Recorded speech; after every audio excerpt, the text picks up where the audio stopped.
and that's the Yeah. tyranny of it, of business and the Yeah. government. When they work together like that, you're not going to have. You're going to be paying.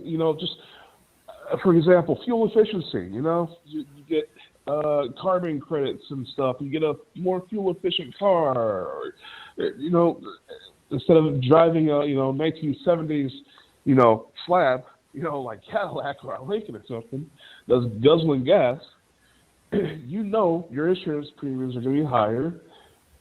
You're going to be paying more money in gasoline, and they make it to where they're going to force you to a corner to where you're just going to accept the stuff.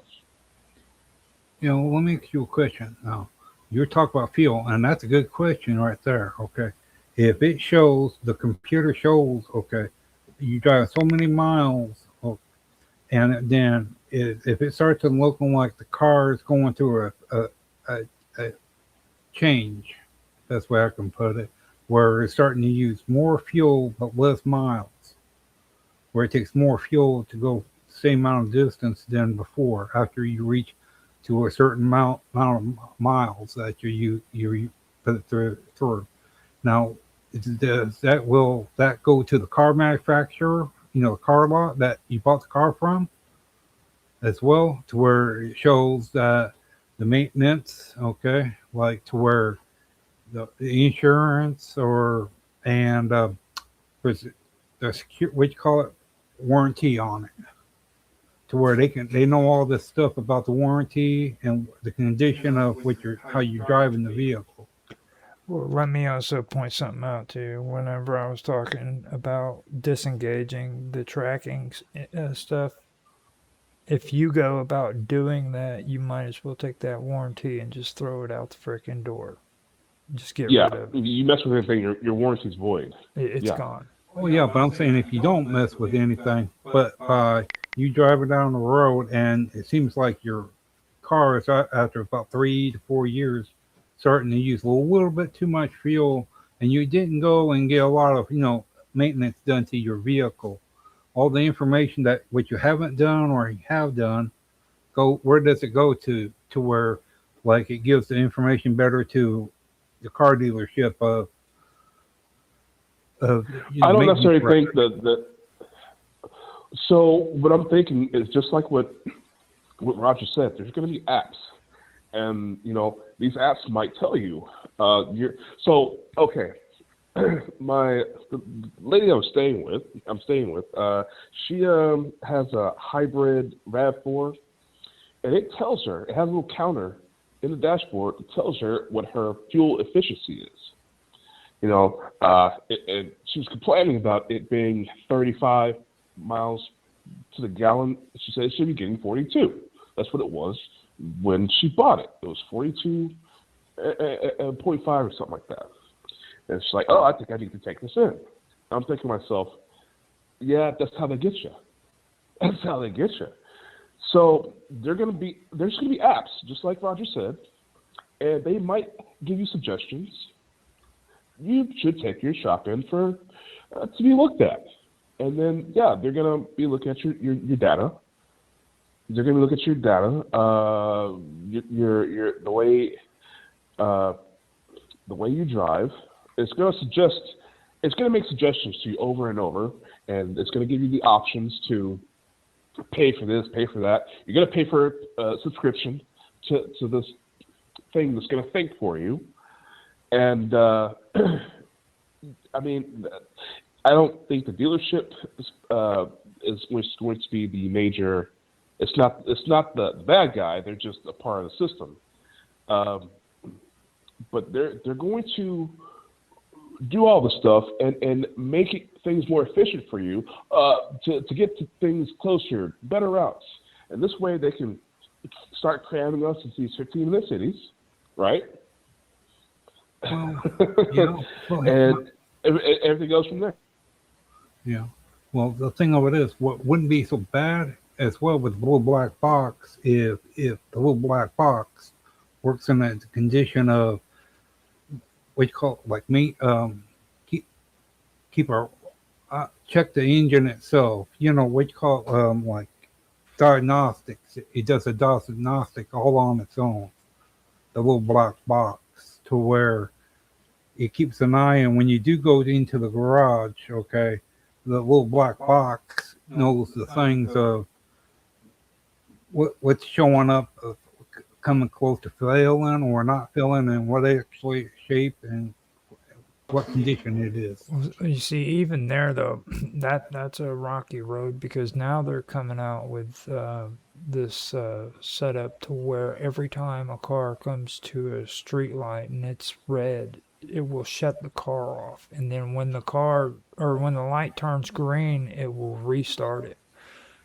I think that's kind of overreaching. Like Yeah, that's people shouldn't have or companies or even manufacturers should not have the right to shut your car off because the stoplight is red. You know what I mean? I think that's really insane.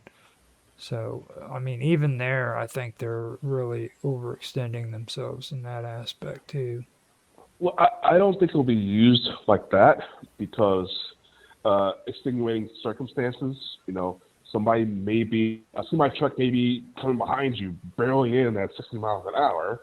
You're going to need to press the gas to get the hell out of the way.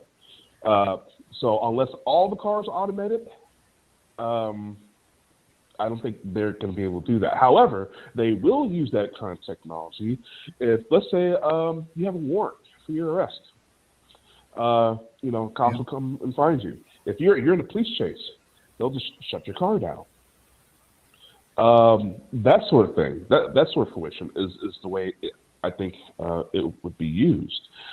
Somebody stealing your car, finds a way to get around the metrics in your system, whatever. They may have a bypass and shut down your car. These are the things that they will sell us on so that we take this technology.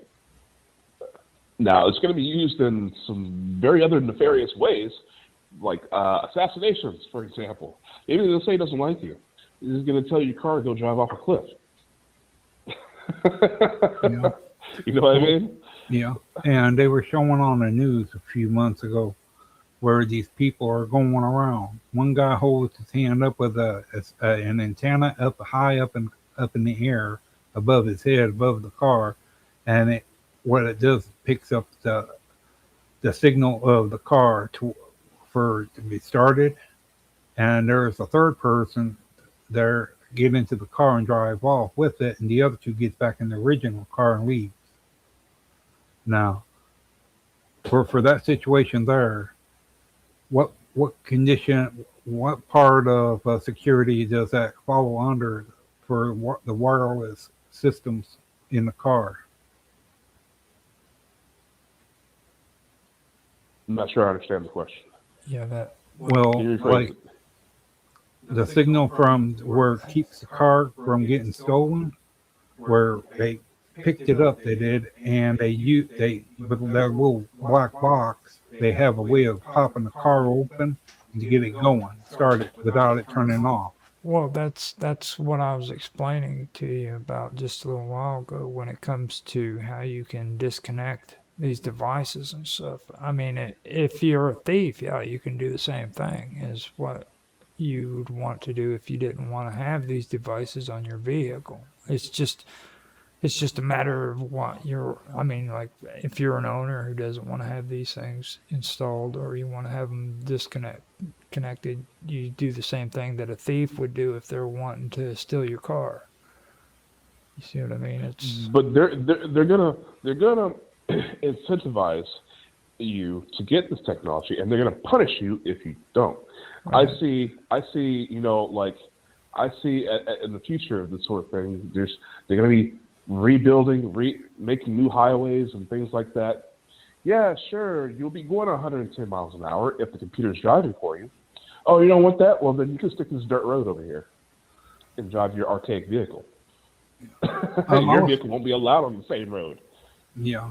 See what I What mean? about what about the new car, pan car they're talking about? How would that work with this new technology that they're coming, where the car supposedly drives down the road and wings comes out and flies into the air?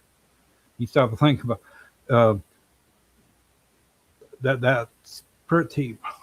to me, that's pretty weird for a car to do that. But then with the technology, how or what would they would have to do completely different on that? You talking George Jetson Well, no, flying they cars? actually they got cars where you can fly. The cars can fly. No, Uh-huh. those They're high tech. I've seen I've seen like there's videos on the internet. Now those you got to be careful because I've Yeah. been seeing those come out since well into like 2015 all the way up to now. They got like drones that are supposed to look like cars. You know what I mean? Yeah. And things of that nature. But I mean, a lot of that I've seen them on the internet as videos, but I've yet to see one in real life. So. But when they do come out, how are they going? How that's going to work? When you talk about a vehicle, an Well, that's airplane, I mean, car, it's got that If ability. if they give us if they give us flight like flying taxis and stuff like that, you're talking heavy regulations.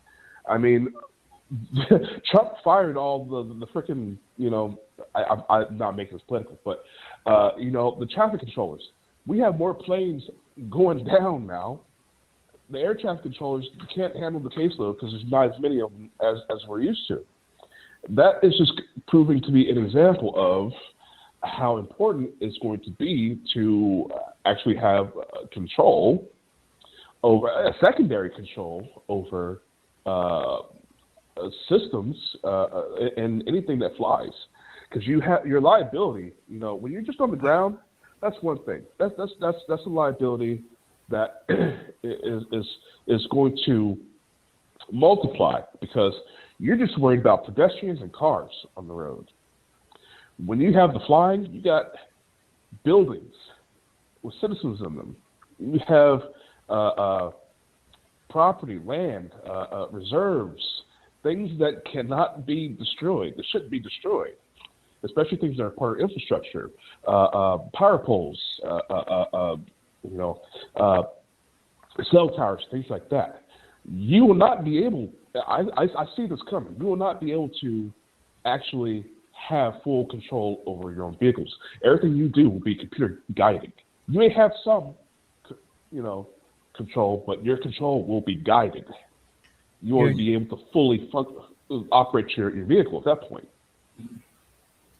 I was wondering, how would they, if when that day comes, that happens, how will they arrange this for what you call it when you go from like U.S. to Canada or U.S. to Mexico? What is, how would you would think that that would work in the process of this? Okay, like don't you have to Well, have? Hmm? I'm pretty sure they will have, like if you're trying to run from the cops and trying to cross the border into Mexico or something, they're going to have things set up where they hit you with an EMP device or whatever. Depends on, if you packed your own vehicle and you're trying to take off somewhere you're not supposed to be in a restricted zone, I'm pretty sure they'll have the EMP pulse devices to make sure that you don't fly to the White House. Yeah, to but make what sure I'm, you don't fly. Uh-huh. yeah. Go ahead. What I was more or less referring to is where when you go from one country to the other, and for all the computer stuff to be worked and then all that, ain't there like a attachment, that black box where like how they know that what's working and what's not if the car shuts down for some reason, they know why. But if you go into another Well, country, wouldn't that uh, happen because it's no longer what you call it working with another computer or however they do it? no. So this will be controlled by corporations. This is not going to be a government control thing. If you're talking international travel, corporations don't recognize borders. You know what I mean?